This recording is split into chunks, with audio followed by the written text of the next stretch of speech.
comment ça fonctionne l'Ayurveda. Donc, une chose qui est très, très importante à savoir, c'est qu'on se base sur les 5 éléments.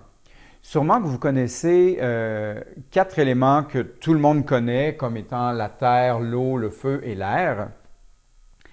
Mais l'espace est très important. Donc, en Ayurveda, c'est ces 5 éléments-là. Vous allez retrouver d'autres éléments comme dans la médecine chinoise, mais en Ayurveda, c'est ces 5 éléments-là. Donc, sans l'espace, sans le vide, les autres éléments n'existent pas.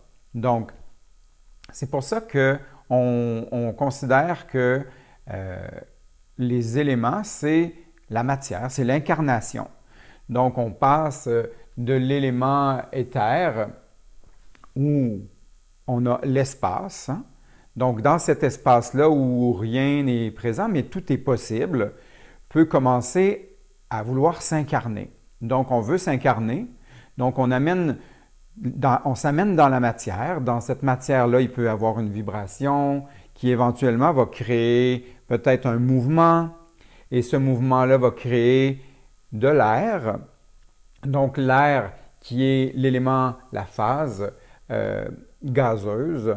Et ce mouvement-là, éventuellement, va créer de la friction. Hein? Et cette friction-là va créer de la chaleur et éventuellement va créer le feu qui est le troisième élément, la phase de plasma. Donc, qui est de plus en plus matière. Là, cette fois-ci, on commence à le voir, on commence à le sentir avec sa chaleur. Et là, on s'ancre davantage. Donc, ce feu-là qui devient éventuellement liquide, hein, et qui crée le quatrième élément, qui est l'eau, la phase liquide, qui encore là est de plus en plus ancrée dans la matière.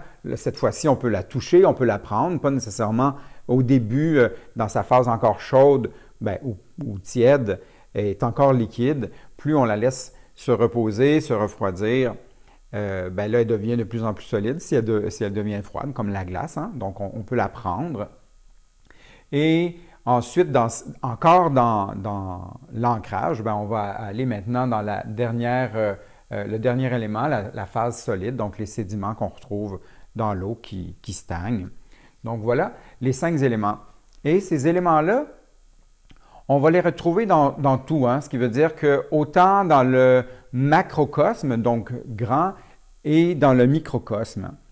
Ce qui veut dire qu'on est à l'image de l'univers, de nous, l'être humain, et de notre cellule, où tous ces éléments-là, ces 5 éléments-là, sont présents. Donc, vous allez comprendre un peu plus loin à quoi servent les 5 éléments qui sont primordiaux. On pourrait même traiter en pensant éléments, mais là, on va aller encore plus simple. On va créer des personnalités que nous, on appelle les doshas.